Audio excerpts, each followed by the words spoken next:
우리에게는 얼마나 흠과 티가 많은지 부족한 것 투성이라는 거예요.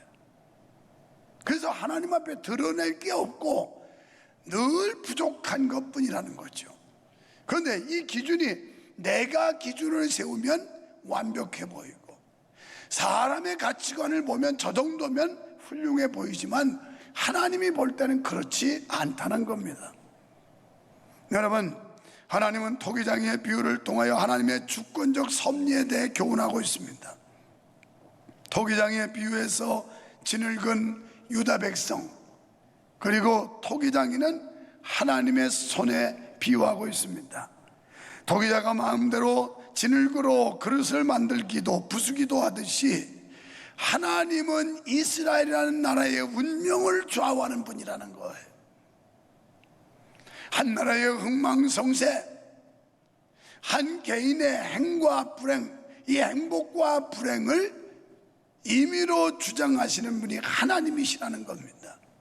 그래서 절대적 주권을 행사하시는 분이 누구냐? 그분이 바로 하나님이라고 하는 사실을 강조하고 있습니다. 이렇게 기록해요. 농담으로요. 우습게 여겼다는 겁니다. 하찮게 여겼다는 겁니다. 오늘 우리가 교회 와서 하나님의 말씀을 들을 때 여호와의 음성, 하나님의 말씀으로 들어야 되는데 인간 유목사의 말로 듣기 때문에 하찮게 여기고 농담으로 여기고 무시하고 그러면서 제 못된 고집대로 살아간다는 거예요. 예레미야 선지시대에 이랬습니다.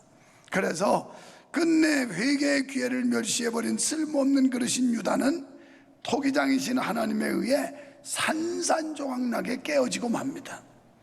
여기서 우리가 깨달을 수 있는 또 다른 하나님의 은혜가 있는데 6절의 자국광정을 통해서 하나님의 기쁘신 뜻을 우리는 발견하게 됩니다. 여기서 결국 하나님의 손이 붙잡고 있다는 걸 말해요. 하나님은 당신의 백성이 죄를 범함으로 엄히 다스리지만 완전히 파괴하지는 않으신다는 겁니다. 그래서 어떻게 하든지 당신의 민족을 새롭게 세우실 것을 보여주는 겁니다. 회개하고 돌이키면 뜻을 돌이키사 구원해 주시겠다라고 말씀하십니다. 우리는 그분의 말씀에 온전히 순종하여 그분이 예비하신 복과 은혜를 누려야 할 줄로 믿습니다. 먼저 13절로 17절에서 하나님을 떠난 인생은 수치와 멸망을 당한다라는 겁니다. 하나님과 혼인의 관계를 맺은 이스라엘은 정조를 굳게 지켜야만 했습니다. 성경에 보면 하나님을 남편으로, 예수 그리스도를 남편으로, 믿는 성도들을 신부로, 신랑과 신부 관계를 참 많이 말씀하고 있어요. 그렇다면 신부된 우리는 순결을 지켜야 돼요. 정조를 지켜야 돼요. 적어도 하나님께 선택받은 이스라엘 백성들이 신앙의 순결을 지켜야 되는데, 믿음의 순결을 지켜야 되는데 이걸 짓밟힘 당했다는 겁니다. 순결을 상실했다는 거예요. 이게 얼마나 부끄러운 일입니까?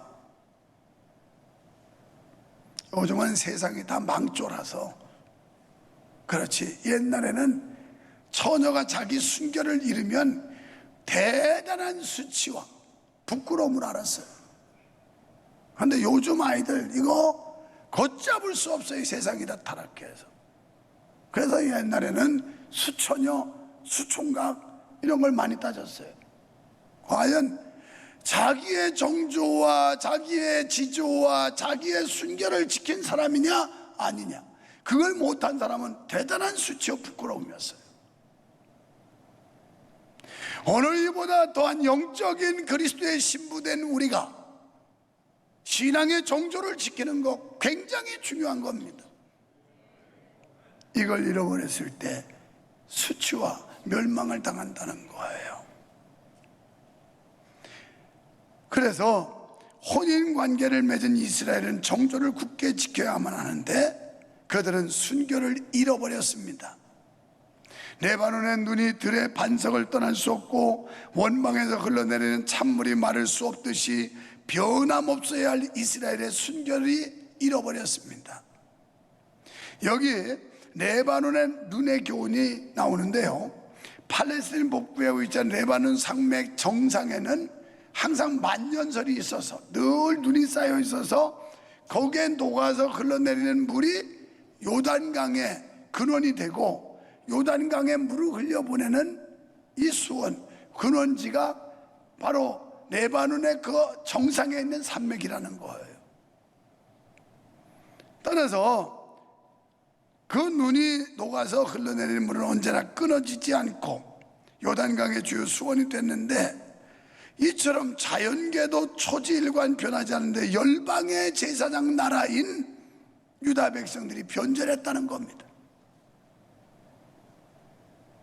자연도 변함없이 역할을 하고 있는데 적어도 열방의 선지자요 열방의 샘플로 뽑힌 사람들, 이스라엘 백성들이 변질했다는 거예요. 오늘 하나님께서 이 시대에 우리를 뽑아서 하나님의 자녀 삼아 주셨는데 우리가 순결을 상실한 지가, 정조를 잃어버린 지가 오래되어 버렸다는 겁니다. 그래도 부끄러움을 몰라요. 목사, 장로, 권사, 집사가 자기의 순결을 빼앗겨버리고서도, 사탄 마귀에게 뺏겨버리고도 부끄러운 줄을 몰라요.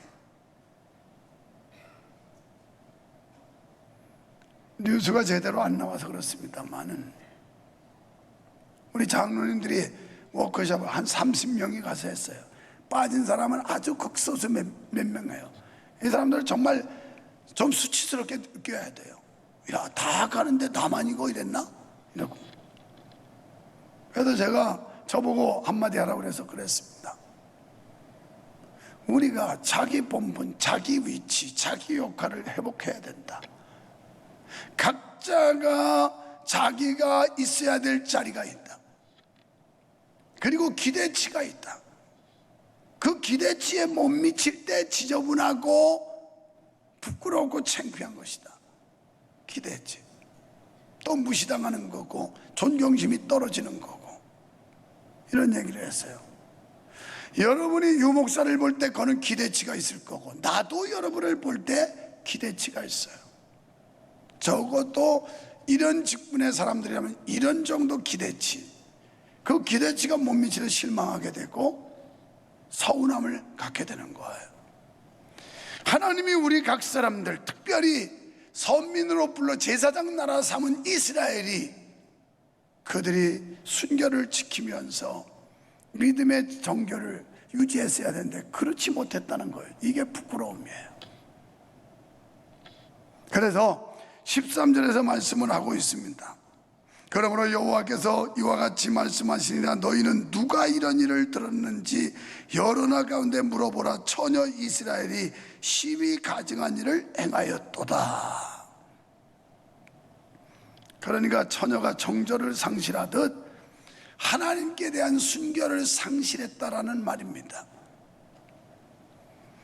또 15절에서 무릇 내 백성은 나를 잊고 허무한 이에게 분향하거니와 이러한 것들은 그들로 그들의 길 곧 그 옛길에서 넘어지게 하며 곁길 곧 닦지 아니한 길로 행하게 하여, 이렇게 나와요. 여기서 옛길이라고 하는 단어가 나오는데 선민 이스라엘이 걸어가야 할 정통적 신앙을 말하는 거예요. 여러분, 신앙은 변하면 안 됩니다. 시대는 변해도 적어도 하나님의 백성들이 걸어가야 할 그 길이 있다는 거예요. 이 길을 벗어나서 이탈하면 안 된다는 겁니다. 선민 이스라엘 백성들이 걸어가야 할 길, 옛길, 신앙의 정통성을 지켜야 된다는 거예요. 제가 이 신앙의 정통성을 지켜보려고 몸부림치고 있어요. 대부분의 교회들이 오후 찬양 예배로 다 전환했지만 우리 교회는 아직까지도 주일 밤 예배를 고수하고 있어요. 이게 나쁜 전통이면 고치겠어요. 그런데 좋은 전통이라고 나는 믿어요. 그냥 한번 예배를 때우기 위한 예배라면 오후에 그냥 사부 예배 끝난 뒤에 이어서 해버리고 말지요. 그러나 우리 한국교회가 좋은 전통을 가지고 있었는데 이 전통을 다 깨뜨리고 있는 거예요. 이게 참 불행한 겁니다. 그래서 옛길, 정통적 신앙, 바른 신앙을 버리지 말아라. 바른 신앙관을 가지고 살아야 되는데 그 아브라함 때부터 조상 때부터 내려오던 그 정통적 신앙에서 지금 이탈했다는 거예요. 누가? 유다 백성들이. 누가? 오늘 현대를 살아가는 우리들이 말이에요. 성도는 순결함과 옛길을 잃지 않고 하나님을 떠나지 않기 위해서 항상 자신을 살피고 돌아보아야 합니다. 내 자신을 늘 살펴봐야 돼요.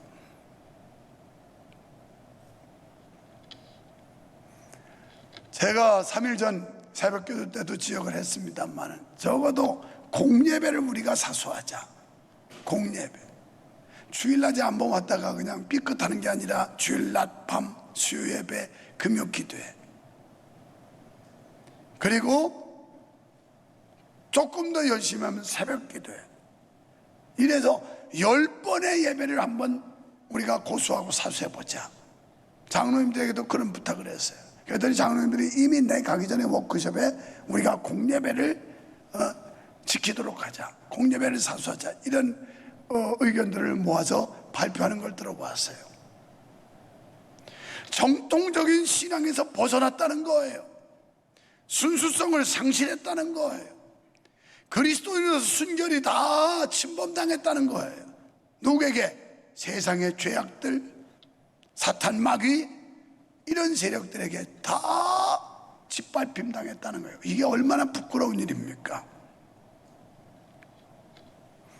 고린도전서 10장 31절에 너희는 먹든지 마시든지 무슨 일을 하든지 다 하나님의 영광을 위해 하라. 이게 성경의 가르침이에요. 사무엘상 15장 22절에 보면 하나님은 순종은 제사보다 낫고 순양의 기름보다도 나으니라. 우리는 말씀에 순종해야 합니다. 성령의 감동에 순종해야 합니다. 그래야 믿음을 온전히 가질 수가 있습니다. 이제 여러분 17절에서 내가 그들의 원수 앞에서 흩어버리기를 동풍으로 함같이 할 것이며 그들의 재난의 날에는 내가 그들에게 등을 보이고 얼굴을 보이지 아니하리라. 주의 얼굴 보기를 그렇게 간절히 사모해도 하나님께서 얼굴을 보여주지 않고 등을 보인다는 거예요. 이러신다는 거예요. 목사님! 안 쳐다본다는 거예요, 하나님이. 이게 얼마나 불편한 관계고 얼마나 불행한 관계입니까? 하나님께로부터 등을 돌리고 하나님께서 등을 돌리시면 인생에게 수치와 절망만 남습니다. 두 번째, 18절로 23절에 하나님의 일꾼은 개인적 감정을 뛰어넘어야 합니다.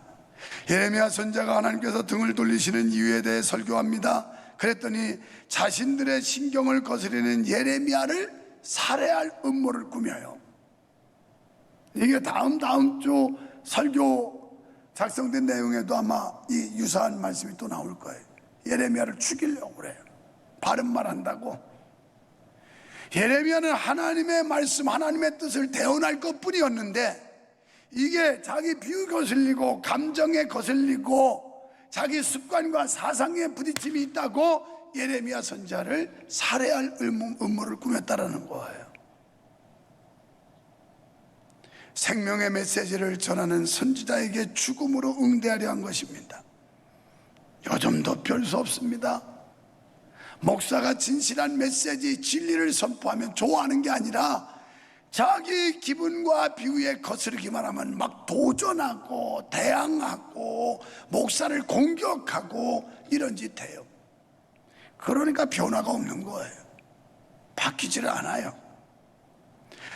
지난 수요일 날 우리가 말씀을 살펴봤는데요, 누가복음 4장 28절에 보면 예수님께서 회당에서 말씀을 전하실 때 그 지혜에 놀라 자빠져요.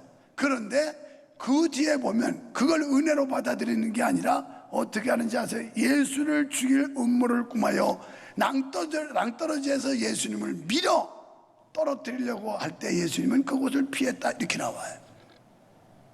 그러니까 바른 메시지가 선포되고 우리에게 유익한 메시지가 선포되고 그걸 들으려 하지 않고 살해할 음모를 꾸민 게 이게 어제 오늘의 얘기가 아니더라고. 보니까 내가 그래서 크게 위로를 받았네. 이거 보고 그래, 내가 무슨 예레미야 선지자도 아니고 예수님도 아니고 그분들이 메시지를 선포하는데도 막 도전하고 덤벼들고 죽이려고 하고 했는데, 아이고 뭐 형편없이 부족한 유목사가 설교하는데 덤비는 게 왜 없겠나, 그 생각하니까 한결 좀 위로가 되더라고, 이 말씀 보니까. 그러나 그래하지 마세요. 그건 옳은 일이 아니라는 거예요. 결국 하나님의 진노와 심판을 받게 돼요. 이스라엘 백성들은 돌이키게 하려고 눈물로 호소하고 기도했던 예레미야였습니다. 그런데 이제 이 장면에 와서 기도의 패턴이 달라져요. 예레미야를 우리가 눈물의 선지자, 애국의 선지자, 나라와 백성을 위해서 아주 눈이 짓무를 정도로 눈물을 흘리며 기도했던 예레미야 선지자가 이 대목에 와서는 기도의 패턴이 달라지는데, 이제는 뭐라고 그러냐면 백성을 판단해 달라는 기도를 드려요. 근데 하나님이 알아서 판단하시고 처리하십시오. 내가 그토록 하나님의 뜻을 대언했고 눈물로 호소하며 그들이 고치고 돌아오기를 했지만 오히려 나를 죽이려고 대더니 이제는 모르겠습니다. 하나님이 알아서 하세요. 사실 이럴 마음이 목회하다 보면요, 그런 마음이 굴뚝같이 일어날 때도 있어요. 저 인간 저거 장로 권사인데 형편없고, 아유 하나님 그냥 따끔하게 한번 날벼락 때려가지고 저거 반을 죽여놓으세요, 그냥 반을, 이러고 싶을 때가 있어요. 그런데 차마 그런 기도를 못하는 거야, 못하는 거야. 그 저주스러운 기도를 못하는데, 지금 예레미야가 그렇게 눈물로 호소했던 메시지가 지금은 기도의 패턴이 달라지면 하나님이 판단하세요. 이 말은 하나님의 뜻대로 하나님이 심판하세요, 이런 뜻 아니겠어요? 하나님이 이미 심판하겠다고 선언했으니까. 지금까지 유다 백성의 완악함을 잘 알고 있던 선지자는 그들의 회복과 구원을 위해 눈물과 탄식으로 기도해 왔습니다. 이제 선지자는 하나님께서 판단해 달라고 기도해요. 예레미야의 기도는 하나님의 뜻을 따라 하나님께서 심판해 달라고 합니다. 하나님의 판단을 의뢰하는 사정을 아뢰요. 그래서 19절 말씀에서 여호와여 나를 돌아보사 나와 더불어 다투는 그들의 목소리를 들어보옵소서. 그러니까 하나님이 알아서 결정하십시오. 사실 선지자는 이스라엘의 회복과 구원을 위해 그토록 애타게 중보기도 했습니다. 그런 예레미야 선지자가 이런 태도를 취하는 건 패역한 백성을 향한 경건한 선지자의 의분이라고 보시면 됩니다. 중요한 것은 일꾼은 개인적 감정을 뛰어넘어야 한다는 거예요. 그렇지만 의와 진리를 거스르는 모든 죄악과 부패에 대해서는 결연히 일어나 꾸짖고 경책할 수 있어야 한다는 겁니다. 오늘 하나님의 강단에서 죄악되고 타락한 그런 백성들을 향하여 의연히 꾸짖고 경책할 수 있는 메시지가 나와야 된다는 거예요. 듣기 좋은 소리, 귀를 간지러주는 이런 소리만이 아니라 호되게 책망도 하고 꾸짖으면서 회개하고 돌아서야 산다. 하나님 앞에 잃어버렸던 그 순결을 다시 찾자, 이러면서 외쳐야 옳다는 거예요. 믿으시면 아멘 합시다.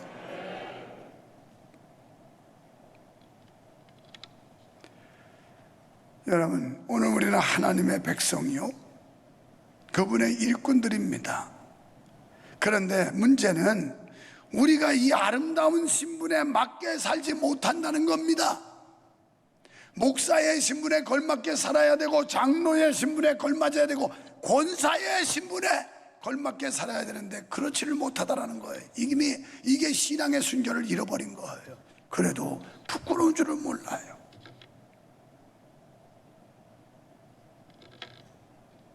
지난 월요일 날 춘천서 목회를 아주 잘하는 목사님, 친구 목사님 사모님이 내가 운전을 하고 있는 뒤에 있다고, 목사님 음성은 원래 그러셨어요? 그러더라고요.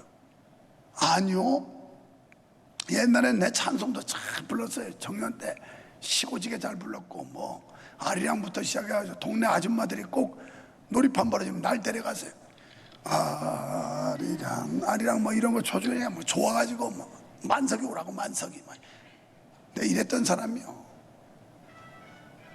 그런데 지금도 나에게 주어진 영역에서 새벽이고 금요 기도회고 고든 공예배, 내가 어디 외출이나 출타를 하지 않는 한 이걸 지키려고 몸부림치고 목을 사용하다 보니까 이 모양 이 꼴이 된 거라고 내가 그랬어요. 그리고 목이 맛이 가는 건 금요 기도회 때 다 간다고, 새벽하고. 이만한 교회 담임 목사님들 중에서 새벽을 나처럼 맨날 새벽 안 하는 분 많습니다. 뭐 나쁘다고 하는 게 아니에요. 금요 기도에 목이 터져라고 여러분을 위해 기도하고 찬양하고 영적 해소를 위해서 몸부림치는 목사님들 많잖아요. 그러나 목이 맛이 갈지라도 목이 터져라고.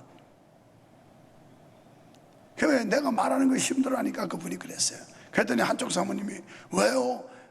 목사님 음성 너무 좋아요, 은혜롭고요. 막 또 위로와 격려하는 분도 있더라고. 지금 우리는 우리의 신분에 맞게 살지를 못하고 있어요. 신분을 벗어나서 기준에 못 미치고 이런 삶을 살고 있어요. 이제 우리는 하나님의 백성이요, 하나님이 인정하는 백성으로 살아가기 위해서는 매사에 하나님의 주권을 인정해야 될 줄 믿습니다. 그리고 서론에 말씀드린 대로 결론도 이제는 더 이상 자해해서는 안 됩니다. 기분에 따라 좌우되는 그런 신앙이 돼서는 안 됩니다. 기분 좋으면 하다가 기분 나쁘면 때려치는, 이게 아니에요. 우리가 어떤 어려움이 있어도 이게 내게 부여된 책임이고 직무고 사명이라면 해야 되는 거예요. 사랑하는 여러분, 여러분의 주도권은 누구에게 있습니까? 여러분 자신이 가지고 있습니까? 아니면 또 다른 누구입니까? 바로 이 주도권을 누가 쥐느냐에 따라서 우리의 현재와 미래는 달라지게 됩니다. 우리 인생의 주도권을 하나님께 맡기십시오. 그분이 핸들링해서 우리를 이끄는 대로 겸허히 순종하고 따라가십시오. 거기에 승리가 있고 거기에 축복이 있고 거기에 영광이 있을 줄 믿습니다. 하나님 아버지 감사합니다. 하나님의 절대적 주권 앞에 우리가 감히 가타부타하거나 저항하거나 항변할 여지가 없고 타협할 수도 없습니다. 하나님이 주권적 역사 앞에 우리는 오로지 아멘하고 순종할 뿐입니다. 그동안 코로나 시대를 지나면서 이 악한 세상에 또 사탄 마귀의 세력에 우리의 순결이 짓밟혔습니다. 우리의 정조를 다 뺏겼습니다. 이제는 정결한 신부로서 다시 거듭나게 하시고 빼앗긴 것을 회복하는 은혜가 있게 하여 주시옵소서. 믿습니다. 본분에 망각했던 우리들 본분을 깨닫게 하시고 제자리로 돌아서게 하여 주시옵소서. 예수님 이름으로 기도하옵나이다. 아멘.